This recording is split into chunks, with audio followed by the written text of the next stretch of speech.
Good afternoon, everybody. What is going on? I am jeffgrantMEDIA. In today's real user review, we're going to be taking a look at the Craft & Glory Herritage Engineer Boot 2.0.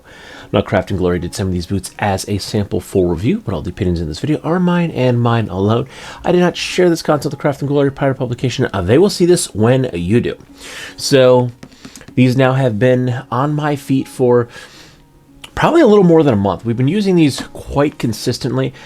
I've basically been wearing these with mostly one other pair of boots, and then I threw a third pair of boots in the mix about halfway through the testing, but you know, we gave them a day or two to rebound, so I'd wear these for a couple of days, I'd wear a different pair of boots for a couple of days, and I'd put these back on. So we were able to give the boots some rebound time in between wears, and yeah, I've been really digging these boots. So this is my first engineer boot in probably 15-20 years.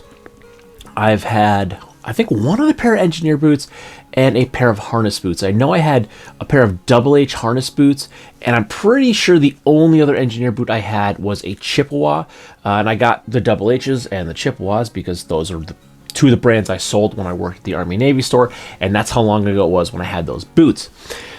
I always liked the look of an engineer boot, but didn't think I could pull off the look, so I just never wore them. But I was eyeballing them for quite some time, and here we are with a pair of Craft & Glories. And I must say, I not only love the look, but I love the fit, feel, and finish of these. The brown, this is the vintage brown colorway, and it looks great. It's aging well. You can see the tongue or the toe has got some good creasing in it, and you can see some of the lighter spots from all the oils kind of lifting out.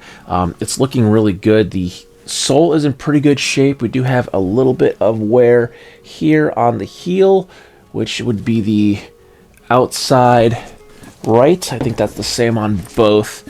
Yes, it's the outside right on both heels, that's just the way I walk, so that's how they wear.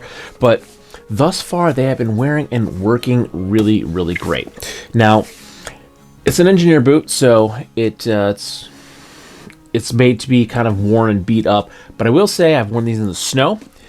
The tread that's on these is not great for the snow. It packs in full of snow very easily, and they do become a little bit slippery if you're walking around in fresh snow. If it's a little bit older, if it's a little harder snow, it's not as bad. But if you're walking around in fresh powder, these do get slippery pretty quick. So I've worn them in just about everything from snow, rain, and everything in between. It's been colder here. Well, it's been cold. It's gotten a little bit warmer. We've had a couple 50-degree days, and they've been great in that temperature range from like 15 to 50 with snow and rain. Minus the fresh powder, it does kind of clog up the sole a little bit. So I'd say maybe avoid wearing these in the snow if you live in a snowy climate, or at least in the fresh fallen powder.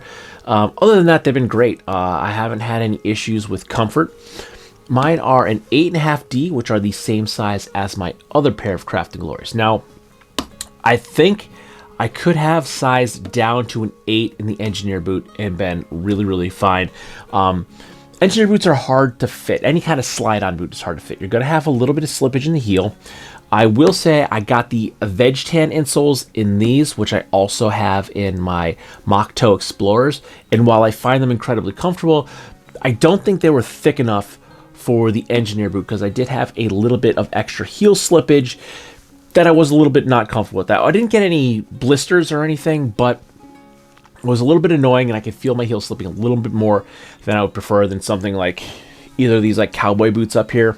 So what I did was I actually got a pair of Rose Anvil boot breakers. I got the foam for a different pair of boots, and they also sent me a pair of the 3mm leather, which are great. I put those in here on top of the insoles, and it took up that extra space. They're incredibly comfortable. The only thing I noticed as I walked, they got real squeaky. Because my foot warmed up, and as the leather on leather was rubbing, it was just squeaking a lot, and I was loud and you can hear me coming. So I took those out, and what I ended up doing was that third pair of boots that I had gotten to review towards the end of me testing these, they had an insole that was a veg tan top with a foam backing, and it was too big and thick for that boot.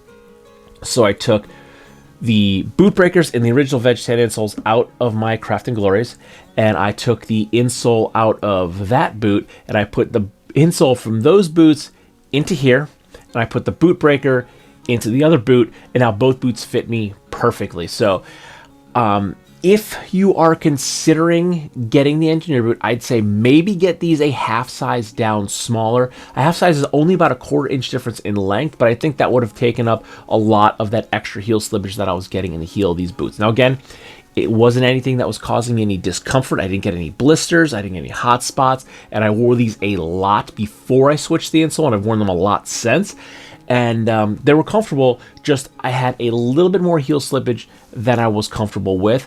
So just doing the insole game, and I got an insole that fits now, and I'm very comfortable with the fit of these at this time. So maybe consider getting the foam back insole when you're getting your engineer boots. That might take up a little bit more of that extra space, but I mean, the insole game is a game you do end up playing with a lot of boots anyway, so it's not the end of the world. You can just swap a little bit, and it doesn't hurt to pick up a couple different pairs of insoles. They don't have to be boot breakers. They can be anything. I mean, get a pair of Dr. Scholl's from Amazon if you want. They're like 20 bucks or so, and you can pop them in, and maybe they're a little bit more comfortable than the stock insoles that come in any boots. But that was my only issue, really, was I felt that these had a little bit more heel slippage than I wanted. And I just played the insole game, and now I got a basically perfect fit out of these. I can slide them on and off. Depending upon what thickness socks I use, I will actually adjust the strap on it. Right now I have these in the second hole. I think if I pull this back, you can see, yeah, see there's the other hole. So it's in the middle of the 3. And if I have a thinner sock on, I'll tighten it up and put it in that first hole. And that helps to take up any of that additional heel slippage, because if I'm wearing a thinner sock, obviously I have less room, or I'm taking up less room inside the boot than if I have a thicker sock. But I've been wearing like a medium weight boot sock, so I've been keeping it on that middle hole. If I wear something a little bit thinner as this weather warms up, I can tighten them down a little bit, and they've been fine. So the feel of these are great once I played around with the insoles and dialed in my fit with the strap. Now the Craft & Glory Heritage Collection Engineer Boot 2.0 comes in at $264 USD. They are available in a vintage brown as seen here, saddle tan, and a raven black. They feature a logger heel, a veg tan insole, solid brass buckles. They have an 11.5 inch shaft. They do give you an option of having a Goodyear welted sole, or for a $35 upcharge, you can get a stitch down sole. They are available in a D and W width. You can either choose a foam insole with leather topper, or a full veg tan insole for a $12 upcharge. The uppers are made from a 2mm thick oil tan full grain buffalo leather. The midsole will depend upon the stitch construction of the boot that you choose. A stitch down will have a 4mm thick veg tan midsole, and the Goodyear welt will have a 3mm thick veg tan midsole. They have a steel shank with 100% natural cork filling in the footbed. They have a Ridgeway outsole, and these boots are made in India. Now let's talk about that price point for a minute.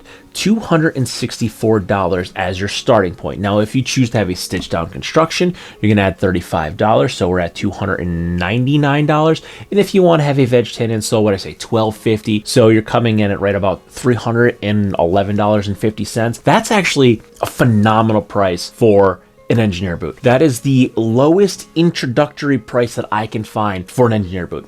So if you're looking at engineer boots and you're unsure, and then you're seeing like, $600, $700, $1,000 for engineer boots, that's a lot of money. That is a price point that will put a lot of people off from trying an engineer boot. You might like the look of it, but you don't know if you like the look of it enough to spend $600, $700 as an introductory price to get your first engineer boot. Yeah, you can probably hunt down a pair of used ones or some off-brand ones. I'm sure you can get some decent used ones on eBay, but if you want a decent boot on eBay, you're still gonna be paying a couple $100. So it's a bit off-putting when you see the prices of some of these new engineer boots. So base price of $264 to get you into an engineer boot, I think that's a really, really great price. On top of that, you're getting a boot that is made to order. So you're not going to get these off the shelf. I'm not going to order these and have these in my hands in a couple of days. No, you're going to be waiting a couple of weeks. Craft & Glory will also have you trace your foot and give the length and width measurements so that you can get a more accurate fit. So you're not just getting something off the shelf. You're getting something that is made as close as you can get it without having your feet actually measured by a cobbler and having a fully custom boot made for $264.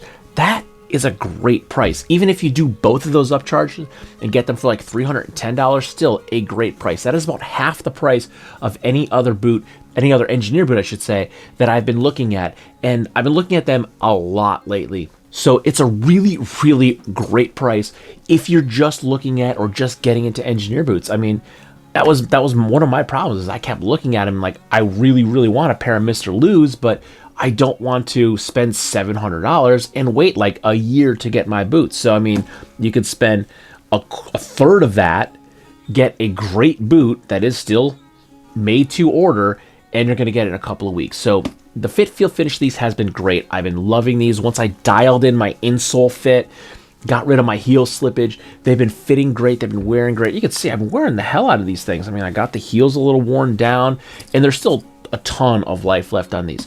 One other thing I should mention is that this is an oil tanned leather, and I did get some of the brown oils did rub off on the inside of my jeans. Now it's 100% not noticeable, and it might have actually washed out because I did machine wash that pair of jeans. It's might be the pair that I'm wearing right now. I got mud all over them, and I wasn't getting it out hand washing them, so I threw them in the machine. I did hang them to dry, but I threw them in the machine on cold water, and I washed them inside out because that's how you wash selvage, and it did come off, but a little bit of the brown from the shaft did crock onto my pants, but I'm pretty sure it all came out, and that was just one thing that I was supposed to mention, the points of note that just hit me right now. But really, great boot, great entry price. It's been totally comfortable to wear, and wearing this a lot. Again, this has been one of two of my main boots that I've been wearing for the past, I think I've been testing these for like at least a month and a half now. It might even be a lot longer. I've kind of gotten bogged down. I've gotten really busy with some non-YouTube channel related things, so I kind of had everything had to kind of take the back burner for a week or two, so I'm a little behind on things, so I've actually been wearing these longer than normal. But yeah, it's a great boot for $264 or right around $310 if you did both upgrades.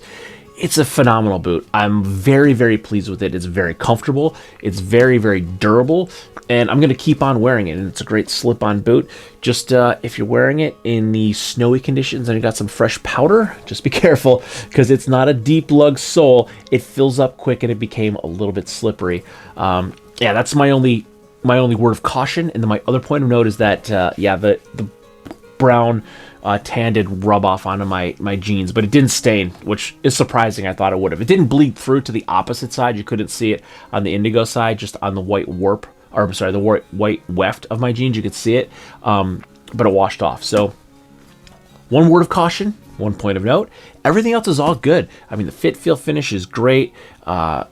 Yeah, I don't know what else to say. I've been wearing the hell out of them. So if you're looking at Craft & Glory boots, they're really stepping up their game at Craft & Glory. They're doing boots, they're doing sneakers, they're doing shoes, they're doing bags, they're doing jackets.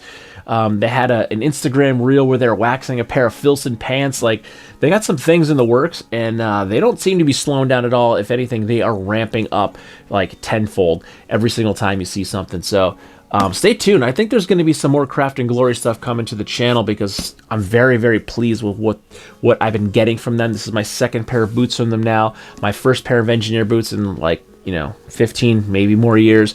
And I love them. They're great. And if you're looking at engineer boots and you're looking for something that doesn't really break the bank to start, especially if you're not sure if you can pull it off or like them, the Craft & Glory Engineer Boot 2.0 is a great place to start because it is a great price point to get in, and on top of that, it's a great boot, great craftsmanship, and you're not going to be disappointed. I know I'm not. So with that, if you like this video or any of my other videos, don't forget to like, comment, share, and subscribe. Smash that big red button and ring that bell right next to it so you get notifications the next time I post a brand new video.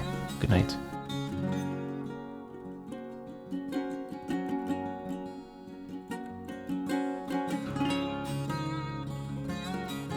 P.S. Hazel was in a St. Patrick's Day parade for her dance studio. That's why I'm wearing my Kelly Green t-shirt.